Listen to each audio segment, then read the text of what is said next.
இந்த காஞ்சிபுரம் மாவட்டத்தோட bus stand 60 வருஷத்துக்கு முன்னாடி கட்டினதா.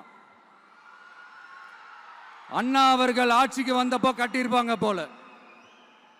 அது இன்னும் புதுப்பிக்க கூட முடியாம கேட்டா என்ன சொல்லுவாங்க, அந்த லேண்ட் வந்து கேஸ்ல இருக்குது.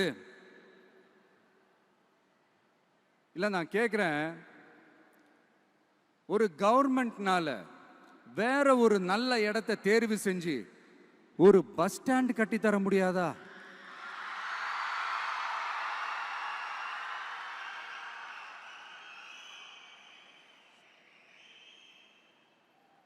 பிரச்சனை என்ன தெரியுமாங்க, அவங்களுக்கு மக்களை பத்தி யோசிக்கிறதுக்கே நேரம் இல்லை. அதுதான் பிரச்சனை. அடுத்து பாலாஜாபாத் பக்கத்துல அவலூர் ஏரி இருக்கு.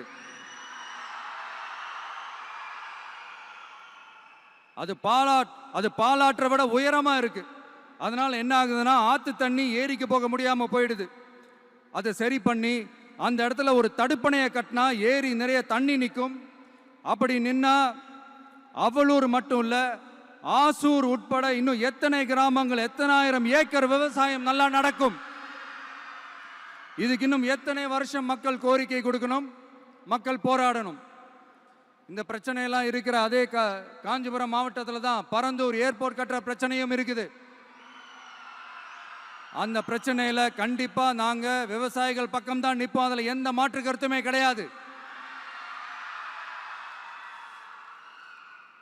இந்த கவர்மெண்ட் பரந்தூர் விவகாரத்தில் எங்களுக்கோ இல்ல விவசாயிகளுக்கோ எந்த விதமான காரணங்கள் சொல்லி எஸ்கேப் ஆகவே முடியாது. இப்படி மக்களுக்காக மக்களோட பிரச்சனைகளை எடுத்து பேசுறதுனால இப்போ ஆட்சியில் இருக்கிறவங்களுக்கு நம்ம மேல ஒரு ஆத்திரம் வரத்தானே செய்யும். அதனால தான் நீங்க பாத்தீங்கன்னா சட்டசபையில் ஆரம்பிச்சு ஒரு சாதாரண நிகழ்ச்சி வரைக்கும் எல்லா மேடையிலையும் மேடைக்கு மேடை டிவிக்கே தான். டிவிக்கே அவதூறு, அவதூறு டிவிக்கே, டிவிக்கே அவதூறு, அவதூறு டிவிக்கே. இதுக்கெல்லாம் கண்டிப்பா நாங்க பதில் சொல்லுவோம், சொல்லாமலாம் இருக்க மாட்டோம்.